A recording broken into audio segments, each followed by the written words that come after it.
ये भी मुझे बताएं कि जो चकोर वगैरह होता है, तीतर, ये पाला हुआ था पहले घर में आपके पहले?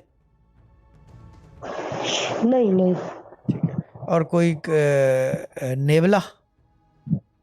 नहीं नहीं शाह साहब नहीं। नहीं, क्योंकि मुझे झलक है कि पहले जो है आपके घर कोई इस तरह के, जैसे ये जानवर होते हैं ना, इस तरह के बाज और इस तरह की चीज कोई थी। असल में पता क्या होता, मेरी अम्मी वालों का जो घर है ना, उसके बराबर में ना वो हैदराबाद में मेरी अम्मी लोग रहते हैं, मैं कराची में रहती हूँ। तो पावर हाउस है, मेरी अम्मी के घर की दीवार और पावर हाउस की घर मतलब दीवार एक ही है, सही है। तो वो उसमें सुराख ऐसा होता था कि अम्मी वालों का पानी पावर हाउस में जाता था, तो वहां से नेवले मम्मी वालों के घर पे आते अब थे बात दोपहर गलत में। नहीं होती ना कि नेवला आता था ना घर में, वही तो, नेवला बहुत ही रेयर जी जी चीज होता जी, है घर तो में वो हमने आना। पाला पाला हाँ। बने था, पाला बने था। वहां से दोपहर में अक्सर जब बहुत धूप हो जाती थी ना, कड़क धूप, तो फिर वो लोग वहां से आके तो ठंडी में आके बैठते थे हमारे वहां पे। ठीक है, गुड है। मैं तो सिर्फ देख रहा हूँ।